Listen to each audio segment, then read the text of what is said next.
Thank you very much. I always feel like dancing, but it's not very rectorish. So, no, we did it once, and then I got many complaints at the first row. So, no, I stopped doing that. And they will be back. So, today it is our honor to confer 2 honorary doctorates. So, this is the formal part of our ceremony. The Board of Deans of Maastricht University, at the recommendation of its faculties and after consultation with the University Council, has decided to award an honorary doctorate to Dr. Amitav Ghosh. I will first watch a video.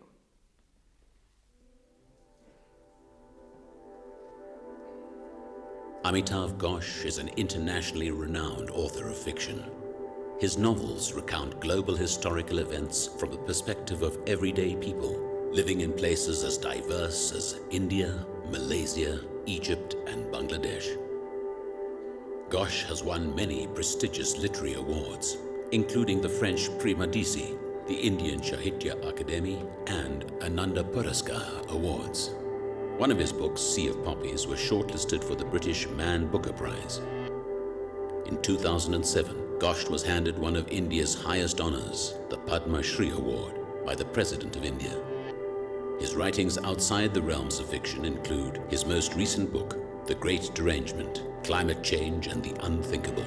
In it, he analyzes society's failure to address the problems of climate change and how literature, by eliciting our imaginations, has an important role to play by making the unthinkable thinkable.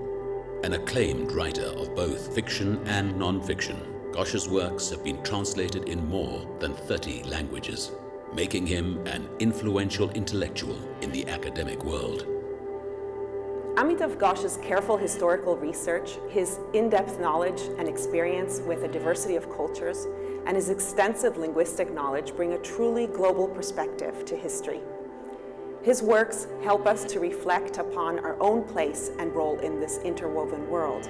And I'm convinced that Amitav Ghosh is a real gain to Maastricht University and will help to inspire our students in their roles as the future global citizens of this world. I am truly honored to be the promoter of such a great intellectual at Maastricht University. May I invite Dr. Amitav Ghosh and Professor Valentina Matsukate, whom the Board of Deans has appointed as his supervisor. Please come forward.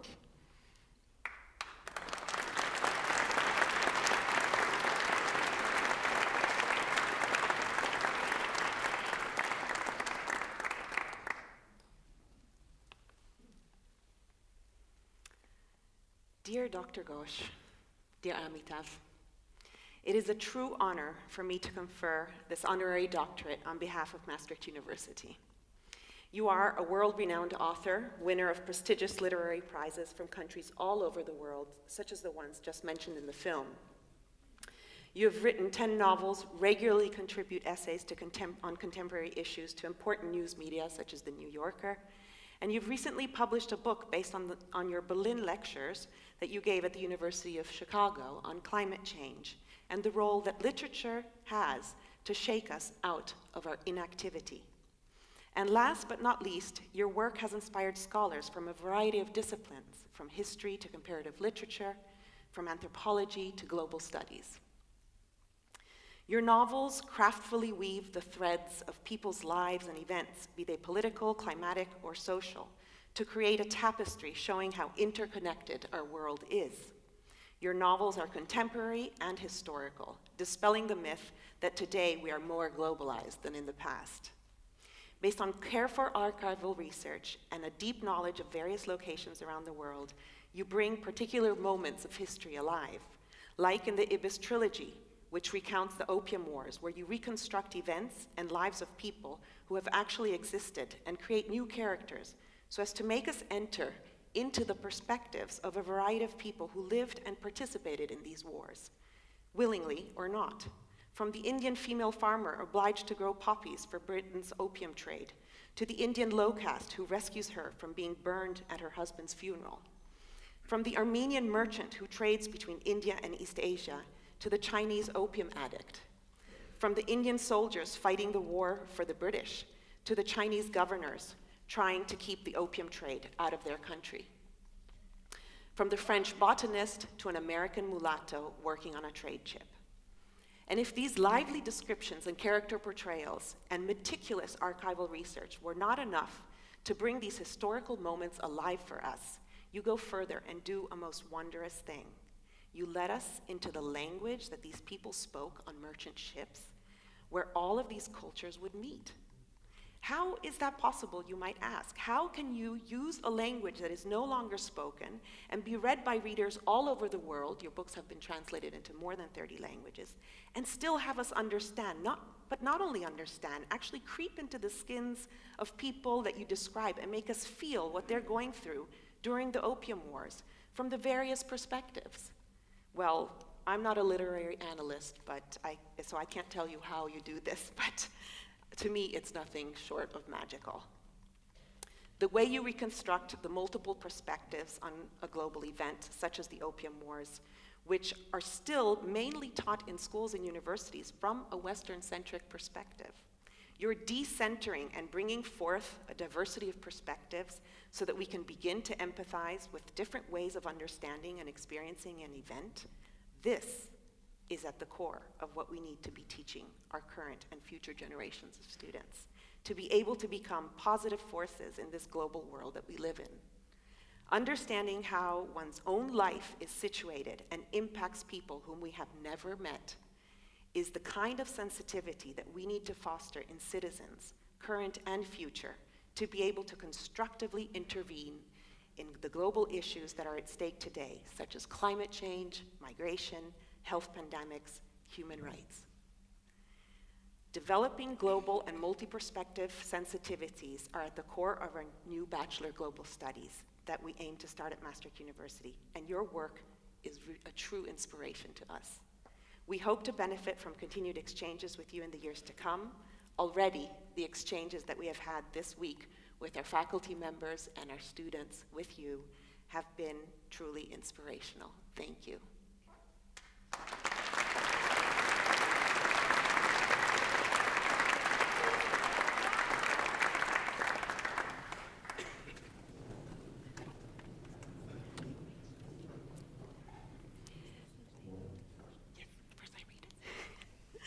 By the authority vested in me, by law and in conformity with the decision of the Board of Deans, I hereby confer upon you, Dr. Ghosh, the degree of Doctor Honoris Causa, and all the rights deriving therefrom by law and tradition. As evidence of this, I present to you the degree certificate signed by the Rector, the Dean of the Faculty of Arts and Social Sciences, and myself, and affixed with the Great Seal of the University, and I put on your shoulders the kappa, which signifies the honor bestowed upon you.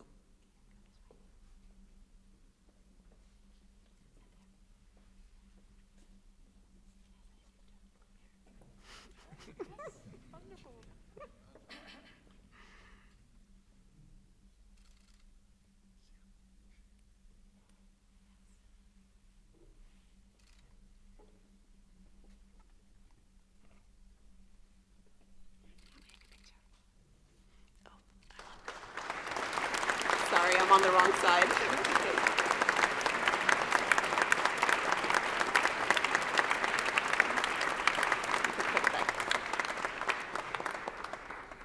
Please be seated.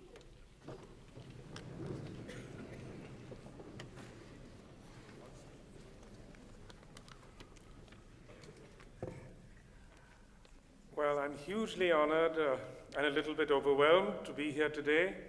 I'd like to thank the Executive Board of the University, the Rector, Rian Leschet, the Dean of the Faculty of Arts and Social Sciences, Sophie van Hoenacker, and the President, Martin Paul. Thank you all very much for this great honor.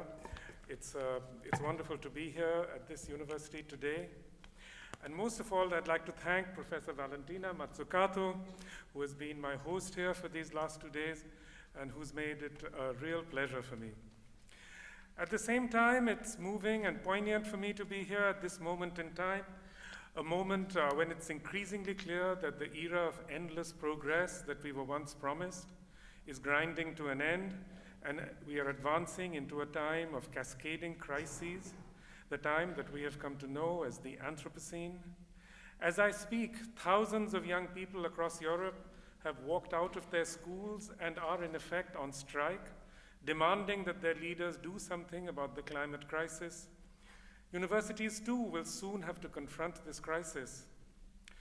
Over the last couple of decades, as the impacts of global warming have intensified, the discussion of climate change has spilled out of the scientific and technocratic circles within which it was long confined. Today, the subject has also become an important concern in the humanities and the arts. A growing number of historians, philosophers, and writers and literary critics have begun to immerse themselves in it. In the humanities and the arts, as in the sciences, the focus in relation to climate change generally tends to be on the future. Yet, even scientific projections depend crucially on the study of the past. Proxy data such as tree rings, pollen deposits, ice cores, and so on have proved indispensable for the modeling of the future impacts of climate change. Based on evidence of this kind, scientists can tell us a great deal about what lies ahead for us. But what about the political and social impacts of global warming? What does the past tell us about the effects that a major shift in climate may have on governments, public institutions, warfare, and belief systems? To look for answers to these questions, we have to turn to history and the humanities. Of course, there's never been, within recorded human history, been anything directly comparable to the current cycle of human-induced global warming. But there have been several periods during which climatic regimes have shifted. And perhaps the most intensely researched of these periods is the centuries-long Little Ice Age that reached its peak between the late 15th and early 18th century. This was a time of solar aberrations and an increase in seismic activity. What then are the lessons of the Little Ice Age? Let's remember also that the temperature shifts of this period were very small, only about 1 degree, compared to what lies ahead for us.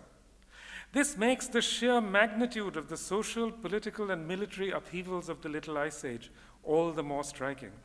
Across the planet, outbreaks of drought, famine, and disease were accompanied by mass uprisings, rebellions, and war. England endured the greatest internal upheaval of its history, the Civil War, while Europe was convulsed by the 30 Years' War, and China was torn by decades of strife following the overthrow of the Ming dynasty. Ottoman Turkey, Mughal India, and the Russian and Spanish empires were all shaken by rebellions. And from England to China, millenarian sects sprang up, seized by visions of apocalypse. And we can see that in many ways, this is the future that lies ahead for us. This is what the future that lies ahead for young people. Yet we also need to remember that in the midst of this cataclysm, some states managed to thrive, most notably the Dutch Republic, which replaced Spain as the world's preeminent naval and financial power in precisely this period. So we can only hope that here in Holland, once again, you will seize the initiative and will help lead the world forward on all the little initiatives that are so necessary for us. And I hope the University of Maastricht will lead the way in this. So thank you again very, very much for this wonderful honor. It's wonderful to be here, and thank you all again.